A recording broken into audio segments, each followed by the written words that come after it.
Bismillahirrahmanirrahim. Assalamualaikum warahmatullahi wabarakatuh dan selamat sejahtera. Hai anak-anak, apa khabar? Cikgu harap semua dalam keadaan yang sihat dan bersedia untuk belajar. Tajuk seterusnya masih di bawah bab 1 iaitu tajuknya adalah 1.2 rangsangan dan gerak balas dalam manusia. Okey, dalam tajuk ini cikgu sentuh sebahagian daripadanya. Cikgu tak sentuh semua ya sebab tajuk ni agak besar. Jadi anak-anak, bolehlah anak-anak sediakan alat tulis untuk mencatat isi-isi penting Okey, kita tengok poin yang pertama. Kalau anak perhatikan persekitaran kita ni sering berubah. Kita tak akan lalui persekitaran yang sama. Contoh yang paling mudah. Kadang-kali kita rasa panas, kadang-kali kita rasa sejuk cuaca dekat luar tu.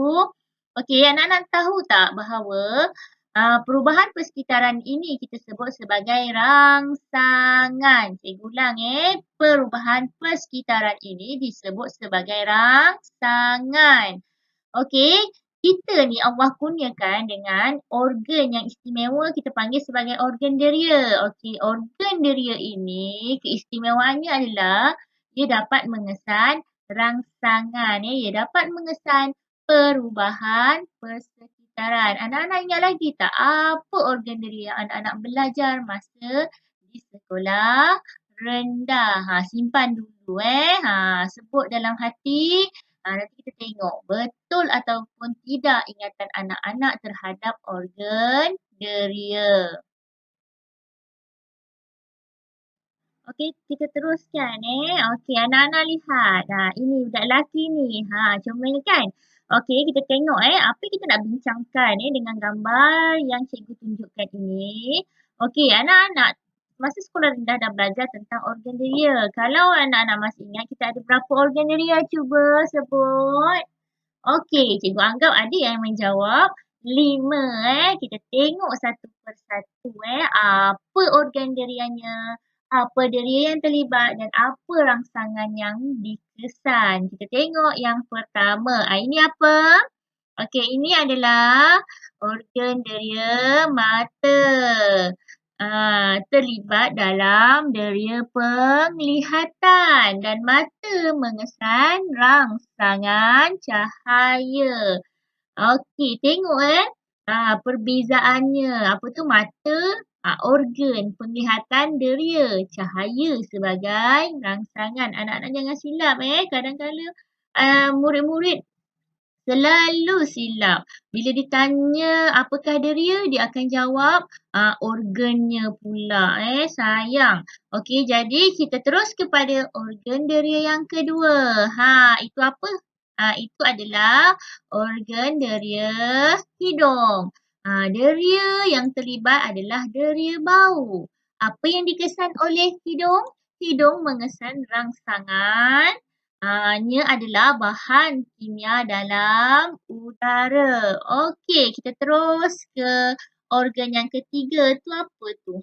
Itu adalah organ deria telinga. Okey, terlibat dalam deria pendengaran dan telinga boleh mengesan rangsangan bunyi. Okey, kita ada 2 lagi organ. Okey, kita tengok apa selepas ini Itu apa? Itu organ derianya adalah lidah. Okey, dia terlibat dalam deria rasa. Rangsangan yang dikesan adalah bahan kimia dalam makanan. Dan kita ada satu lagi organ iaitu kulit di mana kulit ini deria sentuhan dan ia mengesan sentuhan Kalau anak-anak belajar nanti lebih lanjut, selain daripada sentuhan, dia mengesan perubahan haba, mengesan kesakitan dan juga mengesan tekanan. Okey, sebelum kita masuk kepada slide ini, cikgu nak berbalik pada persoalan tadilah. Antara 5 organ deria, kita ada mata, telinga, hidung, lidah dan kulit yang mana paling terbesar sekali? Semestinya lah kulit sebab kulit meliputi seluruh badan. Okey, tanpa membuang masa kita pergi kepada organ diri yang pertama iaitu mata. Ini adalah pandangan hadapan mata. Kita tengok struktur daripada pandangan hadapan mata. Kita ada sklera, lapisan luar ni. Kita ada iris yang berwarna-warni kadang-kala dan kita ada pupil iaitu anak mata.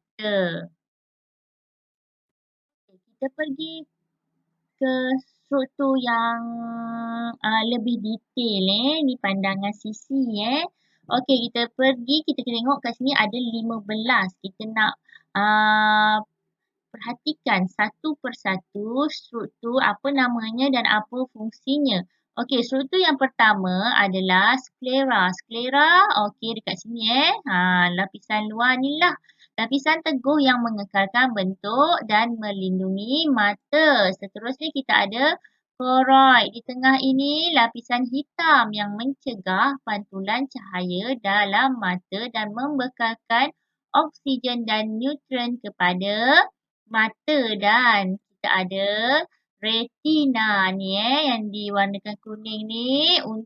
Retina ini mengandungi fotoreseptor yang boleh mengesan cahaya, seterusnya menghasilkan impas saraf.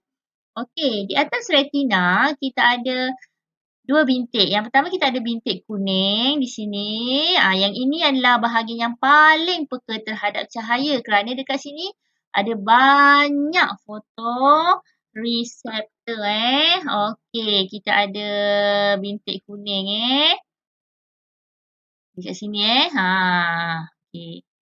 Seterusnya kita ada bintik yang kedua. Okey. Tapi nanti dulu itu nombor 6. Kita tengok dulu nombor 5 apa. Okey, ini adalah saraf optik. Saraf optik ini adalah gentian saraf yang membawa impas saraf dari retina ke otak untuk ditafsirkan. Kalau anak-anak masih ingat awal-awal kita dah belajar hari tu Okey, saraf ni yang bersambung dengan otak. Dan kita ada satu lagi bintik iaitu bintik buta dekat sini kawasannya di mana nama pun buta. Jadi bintik buta adalah bahagian pada retina yang tak peka terhadap cahaya sebab dekat situ tak ada fotoreseptor dan ia merupakan tempat keluar bagi semua gentian saraf optik. Okey, kita ada yang besar ni di dalam ni. Ini adalah sini kawasan ni cikgu tandakan. Okey, sebagai X ni. Ini adalah gelemaka iaitu bahan jeli lutsina yang mengekalkan bentuk bola mata dan memfokuskan cahaya ke retina. Seterusnya kita ada konjungtiva iaitu membran di sini Okey. Lutsina yang melindungi bahagian hadapan sklera. Seterusnya kita ada gelemain. Bendalur lutsina yang mengekalkan bentuk bola mata dan memfokuskan cahaya ke dalam mata. Ini adalah bendalur lutsina, gelemain. Okey, dan 10 kita ada apa tadi? Bukaan ini. Dekat sini ni kita ada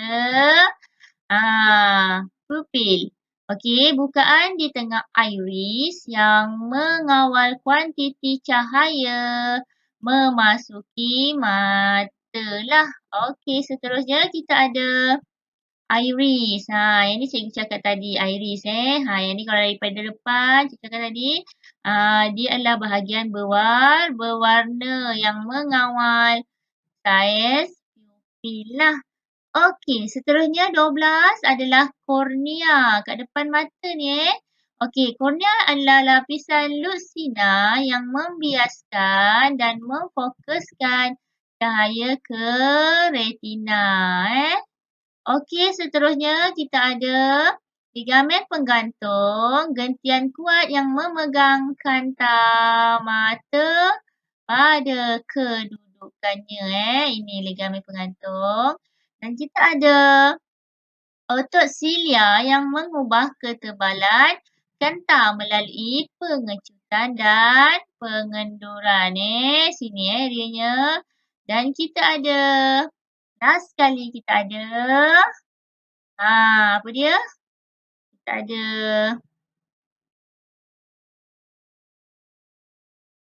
sekejap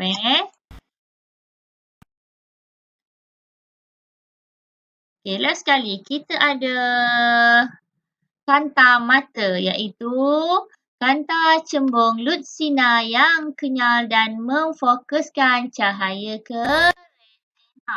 Okey, ada 15 root tu. Cikgu harap awak boleh ingat sebahagiannya lah. Ya, yang penting-penting contohnya retina, bintik kuning, saraf optik, pupil, iris tu tolong ingat kornea. Tolong ingat InsyaAllah kalau awak selalu membaca, awak boleh ingat walaupun dia banyak awak boleh ingatlah walaupun bendanya banyak Okey, kita tengok seterusnya apakah warna objek yang dilihat. Okey, retina kita ni mengandungi dua jenis fotoreseptor. Okey, iaitu sel rod dan sel kon. Kemudian, okey, manakala sel rod ni peka terhadap keamatan cahaya. Contohnya cahaya tu terlalu terang ke atau malam. Tapi dia tak peka terhadap warna cahaya. Yang peka terhadap warna cahaya adalah sel kon.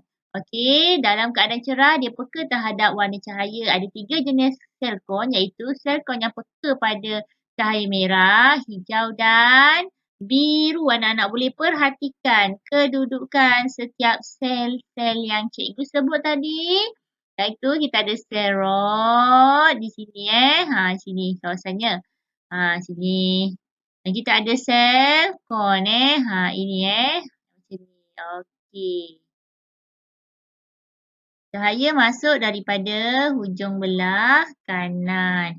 Okey anak-anak, cikgu rasa sampai sini je lah untuk kali ni. Nanti cikgu akan bagi live worksheet. Jadi anak-anak tolong jawab ya. Mudah sangat. Tekan-tekan aja. Tapi tekan-tekan dengan berilmu.